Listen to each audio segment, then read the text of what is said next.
we are. Get this guy into airplane mode. Get this guy pulled back up. We're going to do chapters probably 26 and 27 today. Trying the contacts back in. For some reason, it did not want to go into my left eyeball, which is the one that I scratched or whatever I did to it the other day. I don't know. Anyways, it did eventually manage to go in. It was just really annoying. Anyways, let's go. Crap in my throat this morning. Today we'll be continuing Adventures of Huckleberry Finn by Mark Twain. Chapter 26. Well, when they was all gone, the king he asks Mary Jane how they was off for spare rooms, and she said she had one spare room, which would do for Uncle William, and she'd give her own room to Uncle Harvey, which was a little bigger, and she would turn into the room with her sisters and sleep on a cot, and up garret was a little cubby with a pallet in it. The king said the cubby would do for his valley, meaning me. So Mary Jane took us up, and she showed them their rooms, which was plain but nice. She said she'd have her frocks and a lot of other traps took out of her room if they was in Uncle Harvey's way, but he said they weren't. The frocks was hung along the wall, and before them was a curtain made out of calico that hung down to the floor. There was an old hair trunk in one corner and a guitar box in another, and all sorts of little knickknacks and gimcracks around, like girls brisking up a room with. The king said it was all the more homely and more pleasanter for these fixings, and so didn't disturb them. The Duke's room was pretty small, but plenty good enough, and so was my cubby. That night they had a big supper, and all them men and women was there, and I stood behind the king and the Duke's chairs and waited on them, and the servants waited on the rest. Mary Jane, she sat at the head of the table with Susan alongside of her, and said how bad the biscuits was, and how mean the preserves was, and how ornery and tough the fried chickens was, and all that kind of rot. The way women always do to force out compliments. The way women always do to force out compliments. And the people all knowed everything was tip-top and said so. Said, how do you get biscuits to brown so nice? And where for land's sake did you get these amazing pickles? And all that kind of humbug, tucky talk, just the way people always does at a supper, you know.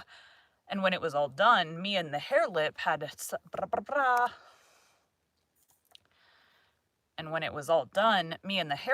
supper in the kitchen off all the leavings, whilst the others was helping the servants clean up the things. The hare lip, she got to pumping me about England, and blessed if I didn't think the ice was getting mighty thin sometimes. She says, did you ever see the king? Who, William IV? Well, I bet I have. He goes to our church. I knowed he was dead years ago, but I never let on. So when I says he goes to our church, she says, what, regular? Yes, regular. His pew's right over opposite ourn, on the other side of the pulpit. I thought he lived in London. Well, he does. Where would he live? But I thought you lived in Sheffield. I see I was up a stump. I had to let on to get choked with a chicken bone so as to get time to think how to get down again.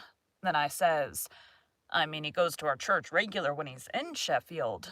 That's only in the summertime when he comes there to take the sea baths. Why, how you talk. Sheffield ain't on the sea.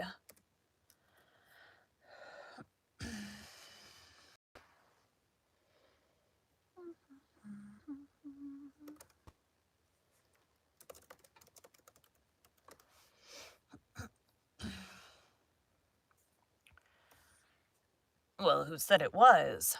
Why, you did. I didn't, nother. You did. I didn't. You did. I never said nothing of the kind. Well, what did you say then? Said he come to take the sea baths. That's what I said. Well, then how's he going to take the sea baths if it ain't on the sea? Looky here, I says. Did you ever see any Congress water? Yes. Well, did you have to go to Congress to get it? Why, no. Well, neither does William IV have to go to the sea to get a sea bath. How does he get it, then? Gets it the way people down here gets Congress water. In barrels. There in the palace at Sheffield they've got furnaces, and he wants his water hot. They can't bile that amount of water away there off the sea. They haven't got no convince.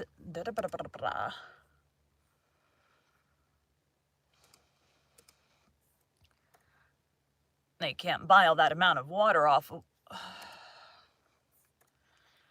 They can't bile that amount of water away off there at the sea. They can't bile that amount of water away off there at the sea. They haven't got no conveniences for it. Oh, I see now. You might have said that in the first place and saved time. When she said that, I see I was out of the woods again, and so I was comfortable and glad. Next she says, "Do you go to church too?" "Yes, regular." "Where do you set?" "Why, in our pew." "Whose pew?" "Why, ourn. Your Uncle Harvey's." "His'n? What does he want with a pew?" "Wants it to set in." "What did you reckon he wanted with it?" "Why, I thought he'd be in the pulpit." Rot him, I forgot he was a preacher. I see I was up a stump again, so I played another chicken bone and got another think. Then I says, "Blame it, do you suppose there ain't but one preacher to a church?" "Why, what do they want with more?" "Why, what do they want with more?" "What? To preach before a king? I never did see such a girl as you. They don't have no less than 17. 17, my land! Why, I wouldn't set out such a string as that. Not if I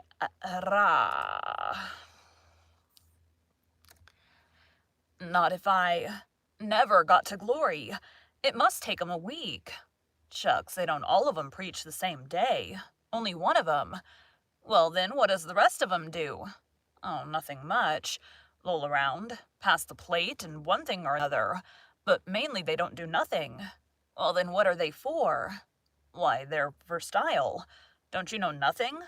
"Well, I don't want to know no such foolishness as that. How is servants treated in England? Do they treat 'em better than we treat our... Do they treat 'em better than we treat our servants? No, a servant ain't nobody there. They treat them worse than dogs. Don't they give 'em holidays the way we do? Christmas and New Year's week and 4th of July? Oh, just listen, a body could tell you hain't ever been to England by that. Why, Why, Joanna, they never see a holiday for a year's end to year's end. Never go to the circus, nor theater, nor servant shows, nor nowheres. Did Joanna talk? Because, I feel like I screwed up her voice.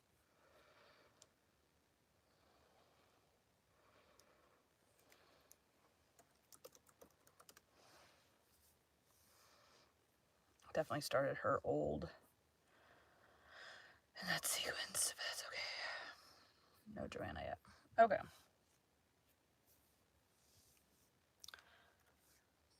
Nor church? Nor church. But you always went to church. Well, I was gone up again. I forgot I was the old man's servant. But next minute I whirled in on kind of an explanation how a valley was different from a common servant, and had to go to church whether he wanted to or not, and set with the family, on account of its being the law. But I didn't do it pretty good, and when I got done I see she weren't satisfied. She says, "Honest Injun, now, hain't you been telling me a lot of lies?" "Honest Injun," says I. "None of it at all?" "None of it at all. Not a lie in it," says I. "Lay your hand on this book and say it." I see it weren't nothing but a dictionary, so I laid my hand on it and said it. So then she looked a little better satisfied and says, "Well, then, I believe some of it, but I hope to gracious if I'll believe the rest." "What is it you won't believe, Joe?" Mary Jane. Mary Vance is from, Mary Jane. Here is my... "What is it you won't believe, Joe?" says Mary Jane, stepping in with Susan behind her. "It ain't right nor kind for you to talk so to him, and him a stranger and so far from his people. How would you like to be treated so?" "That's always your way, ma'am."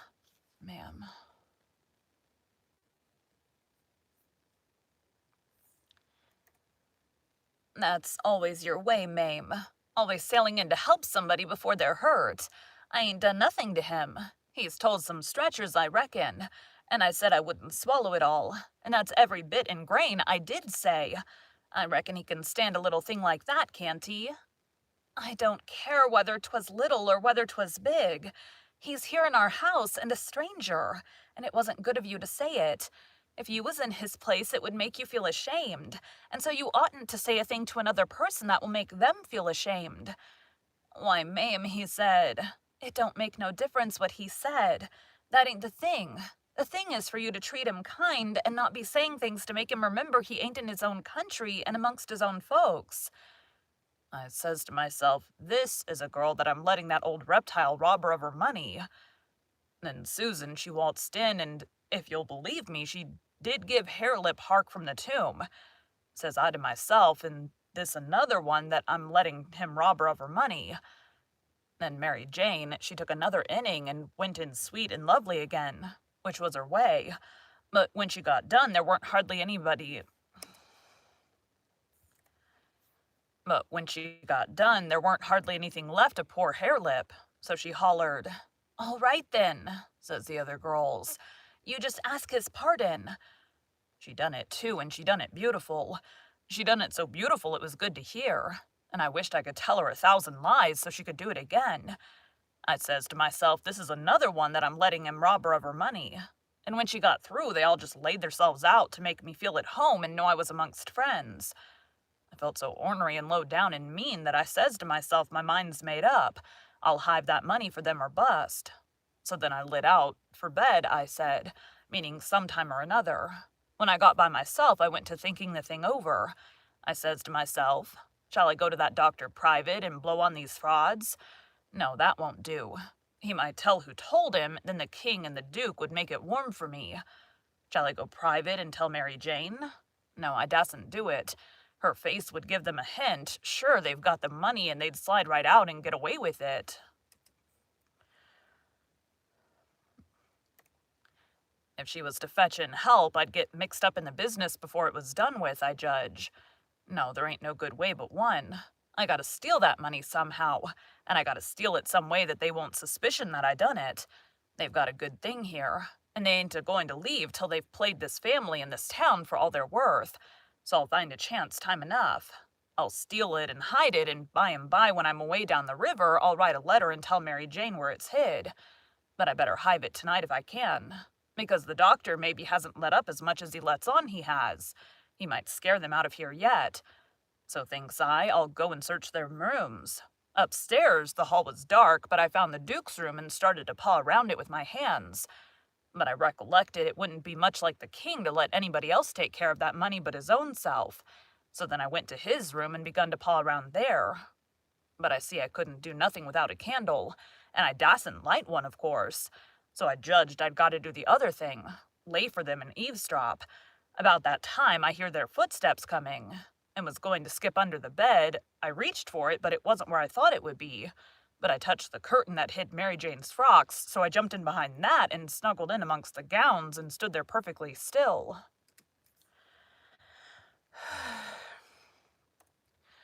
They come in and shut the door, and the first thing the Duke done was to get down and look under the bed.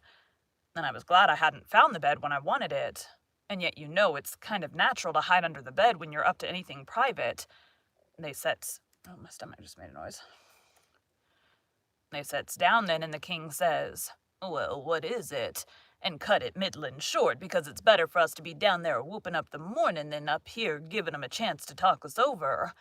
Well, this is it, Capet. It ain't easy, it ain't comfortable. That doctor lays on my mind. I wanted to know your plans. I've got a notion, and I think it's a sound one. What is it, Duke? Now we better glide out of this before 3 in the morning and clip it down the river with what we've got, especially seeing we got it so easy, given back to us, flung at our heads, as you may say, when of course we allowed to have to steal it back. I'm for knocking off and lighting out." That made me feel pretty bad. About an hour or two ago it would have been a little different, but now it made me feel bad and disappointed. The king rips out and says, "What, and not sell out the rest of the property? March off like a passel of fools and leave $8,000 or $9,000 worth of property laying around just suffering to be scooped in, and all good saleable stuff too." The Duke, he grumbled. Said the bag of gold was enough and he didn't want to go no deeper. Didn't want to rob a lot of orphans of everything they had. "Why, how you talk," says the king. "We shan't rob 'em of nothing at all but just this money. The people that buys the property is sufferers, because as soon's it's found out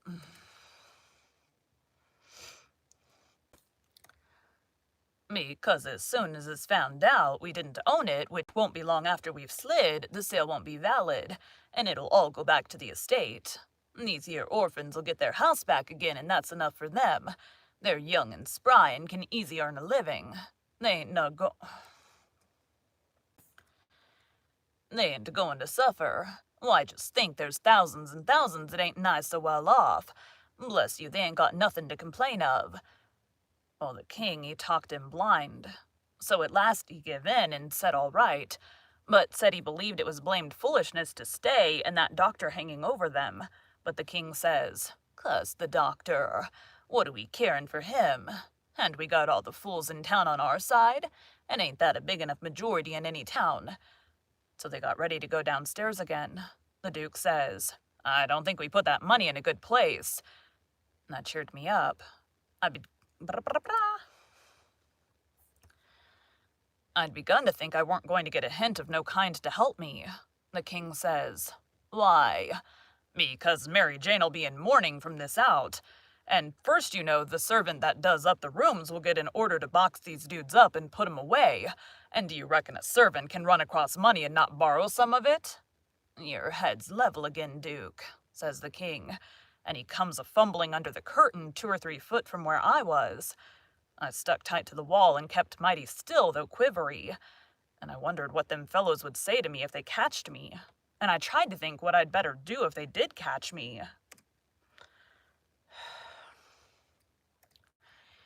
But the king, he got the bag before I could think more than about half a thought, and he never suspicioned I was around.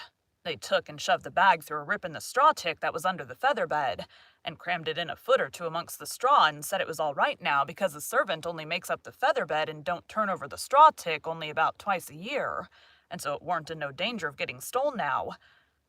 But I knowed better.